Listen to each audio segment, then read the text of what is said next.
per la pace e la giustizia. Ricordiamo questo grande uomo, Hugh O'Flaherty, che in tempo di guerra ha dimostrato a noi come preoccuparsi di quelle che sono le vittime e quelli che sono più sfortunati.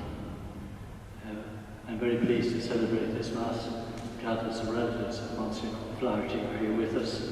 We're celebrating a Mass for peace and justice, remembering the way in which Monsignor Hugh himself showed his concern in times of war for those who were victims.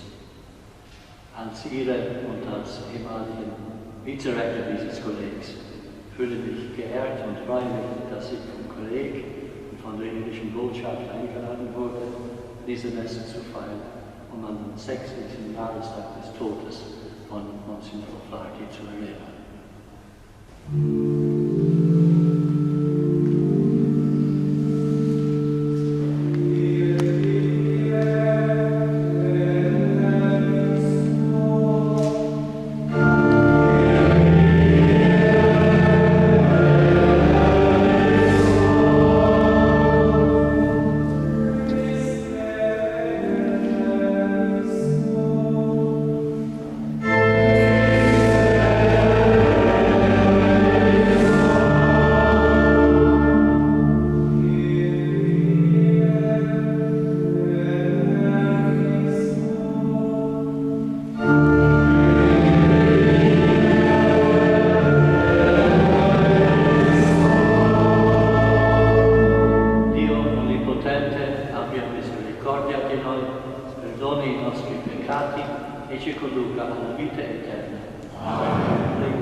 O Dio, tu hai rivelato che gli operatori di pace saranno chiamati tuoi figli.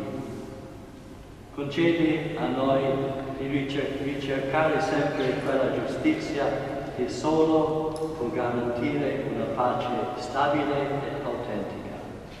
Per il nostro Signore Gesù Cristo, tuo Figlio, che è Dio e vive e regna con te, nell'unità dello Spirito Santo, per tutti i secoli dei secoli. Amen. In jener Zeit sprach Jesus: Wenn der Menschensohn in seiner Herrlichkeit kommt und alle Engel mit ihm, dann wird er sich auf den Thron seiner Herrlichkeit setzen. Und alle Völker werden vor ihm versammelt werden. Und er wird sie voneinander scheiden, wie der Hirt die Schafe von den Böcken scheidet. Er wird die Schafe zu seiner Rechten stellen, die Böcke aber zur Linken. Dann wird der König denen zu seiner Rechten sagen: Kommt her, die ihr von meinem Vater gesegnet seid. Empfangt das Reich als Erbe, das seit der Erschaffung der Welt für euch bestimmt ist. Denn ich war hungrig, und ihr habt mir zu essen gegeben. Ich war durstig, und ihr habt mir zu trinken gegeben. Ich war fremd, und ihr habt mich aufgenommen. Ich war nackt, und ihr habt mir Kleidung gegeben. Ich war krank, und ihr habt mich besucht. Ich war im Gefängnis, und ihr seid zu mir gekommen. Dann werden ihm die Gerechten antworten und sagen: Herr, wann haben wir dich hungrig gesehen und dir zu essen gegeben, oder durstig und dir zu trinken gegeben? Und wann haben wir dich fremd gesehen und aufgenommen, oder nackt und dir Kleidung gegeben? Und wann haben wir dich krank oder im Gefängnis gesehen und sind zu dir gekommen? Darauf wird der König ihnen antworten: Amen, ich sage euch, was ihr für einen meiner geringsten Brüder getan habt, das habt ihr mir getan. Liebe Freunde, wir erinnern uns an einen bemerkenswerten Mann, der sich in schwierigsten Zeiten dafür einsetzte, das Leben tausender Männer und Frauen zu retten, die in prekären Verhältnissen lebten.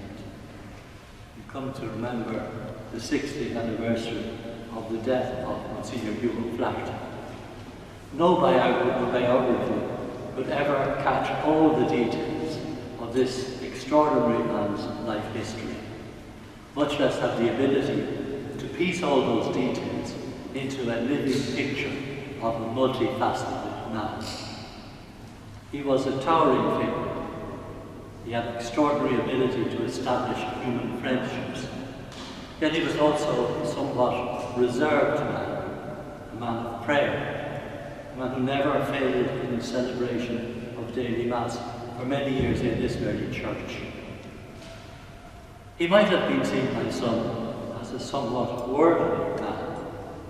He moved among nobility, diplomats, political leaders. He frequented the opera and various salotti. For those who didn't like him, worst of all, he played golf. Golf at that time in Rome was a sport for the wealthy and the eminent. And those who thought it somewhat unbecoming for a priest to play golf hardly remembered that his beginnings began next to a golf course in Ireland. He had learned to play golf as a child. There was another side. Alongside his work, he paid always great attention, something almost innate in his character, to anyone in difficulty. And he had that great ability to do what others might consider unorthodox things in order to be able to help those in need. Nor was he a typical figure, to be careful with Monsignor John Kennedy here, was he a typical figure, one would imagine, of someone embedded in the culture of the Holy Office, the then Inquisition. In fact, despite his fame as someone who carried out extraordinary, courageous work, saving the lives of thousands in troubled times in Rome, not everyone in the Holy Office trusted him. And it has to be remembered that his relationship with the Holy Office ended somewhat coldly. Here in the Campo Santo Teutonico, we remember the way in which he established and carried out one of the great stories of the Second World War in this city of Rome, especially during the German occupation of the citizen.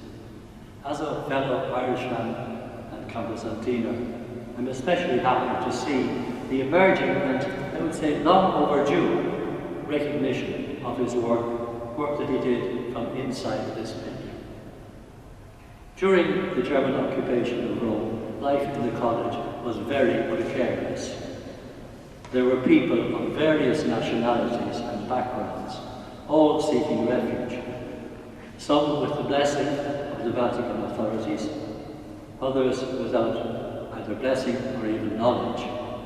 And it's to the credit to the college community and its leadership that those who made up this extraordinary and very volatile mix, they managed to live precariousness and difference in a tolerant manner.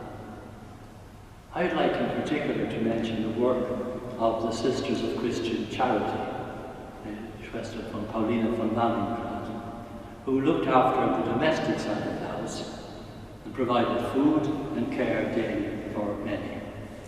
When I came to the college here, there was still one sister who had worked in the college at that time. And she had come to Rome, Schwester Charlotte, certainly.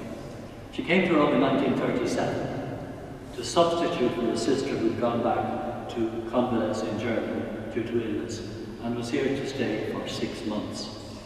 She left Rome in the late 1990s. And she told me, for example, how she provided food for Major Derry and how she was criticized by some of the residents who said to her, that British man is planning to bomb our cities, whether it be German or Italian. And she said on Christmas Day, I brought him his dinner and a few branches of a Christmas tree and a candle. And she said, he cried. You know, there was genuine humanity in that unique, committed community of wartime Campo Santo. Sister Charlotte explained to me how food was scarce. She said at one stage, the sisters were very perturbed because they had to decide whether they would give half an apple to each person at lunch and the other half in the evening, or maybe just give one apple at one time of the day. What she didn't say was that the sisters probably got no apple because they put the care of others first. Monsignor O'Flaherty carried out his remarkable work of protecting those whose life was in danger. He also had a great ability to bring in food, without which the people in the college would not have survived. He was somebody who obviously loved adventure. He thrived, combining his contacts with high society, his prayerful priestly identity, his hiding of the vulnerable, with a great ability, maybe an Irish trait, to smuggle food. When I moved to live next door in the Holy Office, I asked the long-standing porter if he remembered Monsignor O'Flaherty. He said, I do well. He didn't talk about helping the poor, the vulnerable, but the fact that he brought the potatoes with which they could live. We live in a very difficult and very precarious moment in world history. War and conflicts, corruption and violence are so widespread that Pope Francis speaks of a third world war fought in piecemeal. In the face of such a complex and widespread political and military situation, how many times do we all feel paralyzed? We don't know what to do. We feel we can do nothing. But Monsignor O'Flaherty was someone who realized that even when faced with massive inhumanity that left the individual overwhelmed, you could do something. He did not set out with a political peace plan, but day by day progressed an area where he could do something, and he allowed that caring intuition to grow within his heart. Gradually, he established a lifeline, built up a small but courageous group of friends and helpers, but he himself always remained in his humble self. He wasn't a leader who just said things. He suffered the same situation as those who helped. You notice he lived spartanly and shared whatever he had.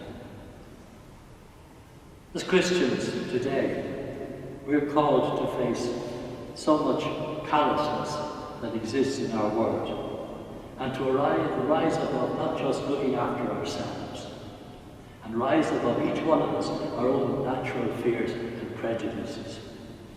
Fear renders one paralyzed in the face of force. Courage and faith enable us to realize that tolerance and compassion are the things that render us free, and render us able to manifest compassion, mercy, and even forgiveness.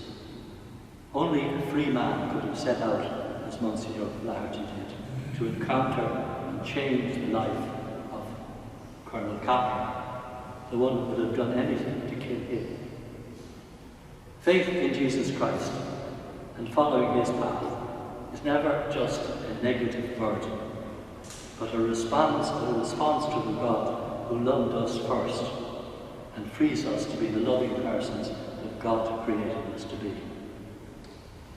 As I said, no biographer would have been able to capture all the broad gifts that made up the person of Monsignor Hugh O'Flaherty.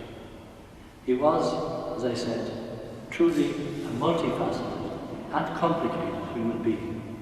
He had many faults, but he allowed the love of God to penetrate his complex life and just thus to change many other lives. Our world today needs individuals and coalitions not willing to sit back and do nothing about the world in which we live. Violence can be changed through faith in Jesus Christ. That faith can give all of us the courage never to remain simply passive in the face of evil and hatred.